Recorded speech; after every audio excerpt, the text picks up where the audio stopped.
Let's be honest, marketing without segmentation is kind of like throwing darts in the dark. You might hit your target once in a while, but most of the time you're going to be wasting money on the wrong audience. Your messaging doesn't land because it's too generic. And worst of all, you're losing customers to competitors who actually know how to talk to them.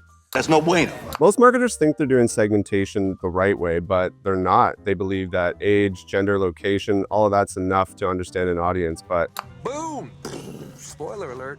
in 2025, segmentation is smarter, it's deeper, and it's way more effective, but only if you do it right. So in this video, I'm going to show you the 8 types of segmentation that actually work, not just the basic stuff, how to use segmentation to create hyper-relevant marketing campaigns, and the tools that you need to make it easier so that you don't have to guess. By the end of this video, you'll never look at audience targeting the same way again. Let's jump into it. Hey, I'm Andrew and welcome back to the channel. If you're a marketer, a business owner, or just someone who wants to better connect with their audience, you're in the right place. 2025 is not the year for generic marketing. Your audience expects personalization, they expect relevance, and if you're not segmenting your audience the right way, you're gonna get left behind. But don't worry, that's exactly what I'm gonna help you with today. At the end of the video, you'll know exactly how to go beyond basic demographics and actually understand your audience, the most effective segmentation types with real-world examples, and how to apply segmentation to your marketing so that you get better results. Before we dive in, make sure to hit that subscribe button. We're going to be dropping strategies like this on the regular to help you become a smarter marketer in 2025, and you don't want to miss out on that. All right, let's get into it. I need it. All right, so let's start with the most well-known type of segmentation, and that's demographic and socioeconomic segmentation. This includes things like age, gender, income level, education, and job title. And it's a great starting point for narrowing down your audience, but here's where most marketers go wrong. They stop here. So let's look at an example. Let's say you're marketing a SaaS product for developers. You might assume your ideal customer is a software developer, age 34 to 45 with a high income. And that's useful, but it doesn't tell you why they'd choose your product or how to talk to them. So let's imagine 2 developers now. One is an independent freelancer who values affordability, and the other works at a big tech company and has a corporate budget for premium tools. If you only use demographics to lump them together, you're going to go wrong. They need different messaging. So how do you do it? You want to use demographic data to refine who your audience is, but you don't want to stop there. You're going to want to layer in psychographic and behavioral insights to refine your messaging. So let's hop into that. Let's look at psychographic and behavioral segmentation so you can learn more about how people think and you can market to them more effectively. All right, so let's go a little deeper. Psychographic segmentation goes beyond who your customers are and focuses on what makes them make decisions. So instead of just looking at age, gender, or job title, psychographics focus on personality traits, values and beliefs, motivations and aspiration, lifestyle choices, and pain points and desires. These are the hidden drivers behind every purchase. If you understand what truly matters to your audience, you can speak directly to their needs. But here's where most marketers go wrong. They assume demographics tell the full story. So let me show you what I mean. Example, imagine you're a marketer for a sportswear brand. At first glance, your 2 main audience segments might look identical: 30 years old, middle class income, interested in fitness. But if you dig deeper, you realize group 1 might be adventure seekers who love outdoor challenges, and group 2 might be casual home workout fans who prioritize convenience. And even though their demographics are the same, their mindsets and motivations are completely different.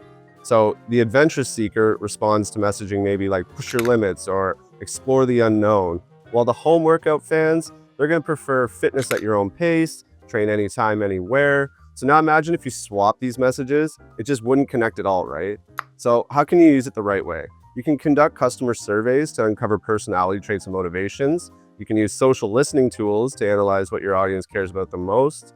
And you can tailor your messaging to match their values and their aspirations. Psychographics make marketing feel personal. It's how brands build deep connections instead of just pushing ads. So let's move on to the next segmentation type, behavioral segmentation, which is all about what your audience actually does. So psychographics tell you what people believe, but behavioral segmentation tells you what they actually do. And that's a game changer. So instead of focusing on who people are, behavioral segmentation looks at how they interact with your brand in real time. So that looks at things like purchase behavior, what they buy and how often, browsing history, which pages they visit, engagement patterns, email, ads, or social content they interact with, product usage, how they use your product or service, buying frequency, are they repeat customers or one-time buyers? So let's look at an example. Let's say you run an e-commerce fashion store. Your behavioral data might reveal 2 key customer types. The deal hunters, so they only buy during sales, they wait for discounts, and they use promo codes. And then you have the premium shoppers. They buy full price no matter what and want the latest trends first. If you treat them the same, you're leaving money on the table. So here's how you could approach each segment and how you should approach each segment. So for deal hunters, you might want to create flash sale, VIP access, and send them exclusive discounts. For premium shoppers, you want to offer them early access to new collections and highlight exclusivity over price. And it's not just e-commerce, this applies to B2B brands too. So let's say you sell a SaaS product. Some users only log in once a month, so they might need more onboarding support, and others log in daily and engage with advanced features, so they might be ready for an upsell. So how can you use this the right way? You want to use analytics tools to track customer actions, so website visits, ad clicks, email open rates, purchase history. You want to segment your audience based on behavior patterns instead of just assumptions. You're going to want to create trigger-based marketing. For example, you might want to send a discount when someone abandons their cart, or recommend a product based on browsing history. Behavioral segmentation helps you deliver the right message at the right time, and it's one of the most powerful ways to drive conversions. So next up, let's talk about needs-based segmentation. This is something that not a lot of people look at because not all customers buy for the same reasons, and you're going to want to know why. So far, we've talked about who your audience is and what they do, but now we need to dig into what makes them buy in the first place. And that's where needs-based segmentation comes into play. So unlike demographics or behaviors, this type of segmentation is all about core reasons behind a purchase decision. Most customers buy for one of these three reasons. So the first one is functional needs. They want a specific solution to a specific problem. Emotional needs, they want to feel a certain way. And social needs, they want to improve their status or be part of a group. So let's look at Apple, one of the best at needs-based marketing. Apple's customers can be segmented like this. You have the functional buyer. They choose an iPhone because it has a fast processor, a great camera, and seamless integration with other Apple products. You have the emotional buyer. They choose an iPhone because it makes them feel creative, inspired, and empowered. And then you have the social buyer. So they choose an iPhone because it's a status symbol and a sign of quality and success. Here's why this matters. If Apple marketed only to functional buyers, they just list the technical aspects of the phone. But because they understand emotional and social needs, they create ads that focus on creativity, lifestyle, and status. And that's what makes people buy. So how can you use needs-based marketing in the right way? You want to identify your audience's primary need. Is it functionality, emotion, or is it status? Then you want to match your messaging to their motivations. A price-conscious buyer won't respond to luxury branding and vice versa. You also want to use customer feedback and surveys to understand why people are choosing your product. Needs-based segmentation helps you position your product in a way that actually resonates, so that you're not just selling a product, you're selling a solution that truly matters to your audience. So now let's talk about social media segmentation, because where your audience hangs out is just as important as why they buy. We've talked about why people buy, but now let's focus on where they spend their time online. Because if your marketing is showing up in the wrong place, it doesn't matter how good your messaging is or how good your content is, it's not going to connect with your audience. And that's why social media segmentation is so important. Different platforms attract different audiences with different mindsets and different behaviors. You can't post the same content everywhere and expect it to work. So let's look at an example. Let's say you're a B2B SaaS company trying to reach decision makers. If you break your audience down by social platform, you might find that on LinkedIn, they're looking for professional insights, thought leadership, and industry trends. They want to see things like data-driven content, case studies, and expert opinions. A great approach to LinkedIn would be to post white papers, product demos, and thought leadership articles. On Twitter or X, they want quick, engaging conversations. So this is where industry leaders can build personal brands and share real-time insights. So a great approach to Twitter or X. Join trending discussions. You want to post bite-sized insights, and you want to engage with influencers on the platform. For Instagram and TikTok, they're looking for visual storytelling and entertainment. They don't want long text posts. They want to see things like reels, behind-the-scenes content, and engaging visuals. So a great approach to Instagram or TikTok, you want to use short-form video content, behind-the-scenes clips, and interactive polls and other interactive features of the platform. And finally, Facebook. This one's more focused on community and groups rather than viral content. So a great approach to Facebook, you want to use it to build an engaged niche audience. All right, so how can you use social segmentation the right way? So first, you want to analyze where your audience is most active, and don't just assume here. You're going to actually want to use analytics to figure this out. Then you want to tailor your content format per platform. So don't post a long LinkedIn article on Instagram and expect it to work. And then you want to engage with the platform's unique culture. Each one has different unwritten rules about how people interact, so you're going to want to know those. Social media segmentation ensures that your message isn't just reaching your audience, it's reaching them in the right place and in the right format. So now let's move on to geographic segmentation, because where people live impacts how they buy. So we've covered where your audience hangs out online, but now let's talk about where they are in the world, because location impacts what people buy, when they buy it, and how they buy. And that's where geographic segmentation comes into play. This type of segmentation helps you group people based on country or region, so different cultures, different preferences, climate, which affects seasonal demand, urban versus country, city dwellers and small town customers, they shop differently, language differences, even if two countries might speak the same language, they might use different slang or references.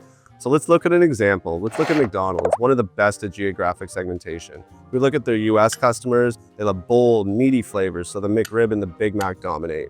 Indian customers, they love vegetarian options, so the McSpicy Paneer and McAloo Tiki burgers work. Japanese customers prefer lighter, seafood-based options, so the Ebi shrimp burgers. Same brand, completely different product offerings based on regional taste. But it's not just food brands, geographic segmentation matters in B2B too. So let's say you're a software company selling a SaaS product. In North America, customers might prefer monthly subscriptions. In Europe, buyers might be more privacy conscious and need stronger data protection guarantees. In Asia, the business culture might require relationship-based selling before a deal can be closed. So how can you use this type of segmentation the right way? You're going to want to adapt your messaging to cultural preferences. A marketing campaign that works in the US might not land the same way in Germany or Brazil. You're going to want to adjust your pricing, promotions, and offers per region. A discount that works in one area might not be effective somewhere else. You're going to want to localize your content. Even if English-speaking countries are the same, you might want to use region-specific languages and references. Geographic segmentation ensures your marketing feels relevant and tailored rather than this one-size-fits-all approach.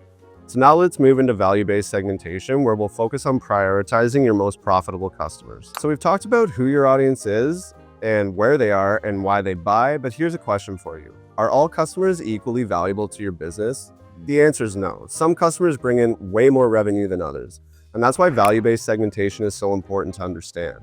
Instead of treating all your customers the same, the segmentation type focuses on how much a customer spends, how often they buy, their lifetime value, and the cost of acquiring them. So let's look at an example. Let's say you're a luxury fashion brand. Your data might reveal two key customer types: casual shoppers who spend about $200 per year, usually during sales, and VIP customers who spend $5,000+ per year, consistently buying full price. Who should you invest more of your marketing dollars into? The VIPs, right? And here's how you can treat them differently. So for your casual shoppers, you want to send them discount-driven email campaigns, but for your VIP customers, you want to get exclusive invitations to private sales, early access to new collections, and premium customer service. And this works for B2B too. So again, let's say you're a software company. Some of your customers, they're going to pay $50 a month and leave after a few months. Others are going to pay $1,000 a month, stay for years, and refer others. Who should you focus your resources on? You don't want to spend too much on customers who only buy once and never return. Instead, you want to nurture and retain those high-value customers who drive long-term revenue. So how can you use this segmentation type the right way? You're going to want to segment your customers by spending habits and engagement levels. Invest more in high-value customers by giving them exclusive perks, personal support, and loyalty programs. And you want to reduce marketing spend on low-value customers unless they show signs of moving up. Again, not all customers are created equal, and your marketing shouldn't treat them that way. So now let's move into firmographic segmentation, which is essential for B2B businesses looking to target the right companies. All right, so firmographic segmentation is super important in B2B marketing. So think of this as the business version of demographic segmentation. Instead of looking at age, gender, or location, or income, you're segmenting based on industries. So what sector does the company operate in? Maybe tech, finance, healthcare, etc. Company size, it is a small business or is it an enterprise business? Revenue, how much does the company make annually? Location, is it a global company or a local business? Growth stage, is it a startup scaling company or an established corporation? Job titles, are you targeting CEOs, CMOs, or frontline employees? Let's look at an example. Let's say you're a marketing project management SaaS product. Your firmographic segmentation might reveal 3 key customer segments. First, you have startups, 1 to 50 employees, less than 5 million in revenue. You need affordable, easy-to-use software with a focus on growth. Then you have mid-sized companies, 50 to 500 employees, 5 million to 50 million in revenue. They need scalable project management with strong collaboration features. And then you have enterprise clients, 500 plus employees, 50 million plus in revenue. They need robust security, compliance, and features and custom integrations. Now imagine trying to sell to all three with the same message. It wouldn't work, right? Startups want flexibility and low pricing. Mid-sized companies want scalability and efficiency, and enterprises want security, customization, and premium customer support. So how can you use this type of segmentation the right way? You want to segment your outreach based on company size and industry. You want to tailor your messaging to what matters most to each business type. And you want to use LinkedIn and CRM data to refine your audience for outbound marketing. Firmographic segmentation ensures you're not just reaching the right people, but the right businesses with the right messaging. And that's a wrap on the 8 segmentation types. All right, so we've covered the 8 best segmentation types, but here's the most important part. How do you actually use this in your marketing? Because let's be honest, understanding segmentation is one thing, but if you're not applying it correctly, then it's just a theory. So here's a simple 4-step framework for better segmentation and putting it into action. Step 1, you want to define your goal before you even think about segmenting. You need to ask, what's my objective?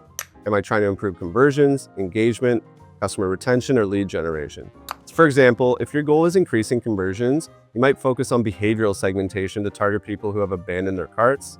If your goal is brand awareness, you might use psychographic segmentation to tailor messaging to different mindsets. Without a clear goal, you'll just be randomly segmenting people without a real strategy, and it's not going to work. Step 2, you want to gather and analyze your audience data. Once you know your goal, you need to collect data on your audience because good segmentation is data-driven, not guesswork. So here's where to look. Website analytics, so which pages are visitors engaging with?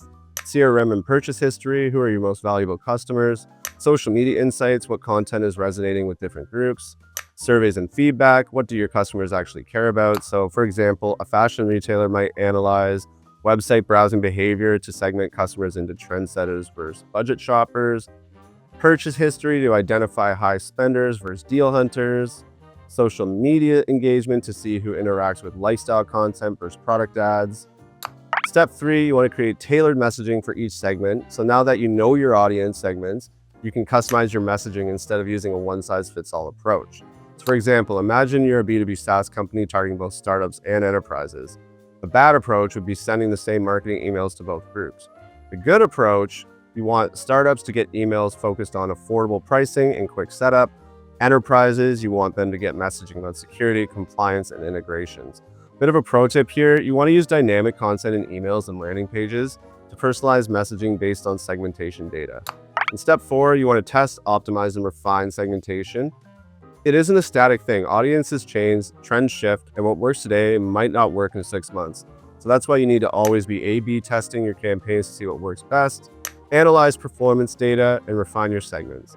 You want to adjust your strategy based on real engagement as well. So for example, an e-commerce store might test 2 different creatives, one focused on discounts, one focused on exclusivity to see what resonates with VIP customers. Different subject lines in email marketing to see what works for functional buyers versus emotional buyers. And another pro tip here, you want to use marketing automation to trigger personalized experiences based on customer actions. All right, so now you know how to do segmentation the right way in 2025. So we covered why most marketers get segmentation wrong, the 8 segmentation types that really work, and how to actually apply them to your marketing so you can get real results. But here's what I want you to do next. First, if you haven't already, make sure to subscribe. We're dropping videos like this regularly to help you stay ahead of the game and be a better marketer. So make sure to hit that bell so you don't miss any notifications or new videos. Second, if you want a tool that makes segmentation faster, smarter, and way easier for you, definitely make sure to check out Audience. It'll handle the heavy lifting so that you can just focus on building campaigns that work. Links in the description below, so make sure to check that out. And one last thing, drop a comment and let me know which segmentation type that you're going to use more of this year, or what's your biggest struggle with segmentation right now. I'd love to hear your thoughts. I try to reply to as many comments as possible, so definitely drop those below. And thanks for watching. I'll see you in the next video.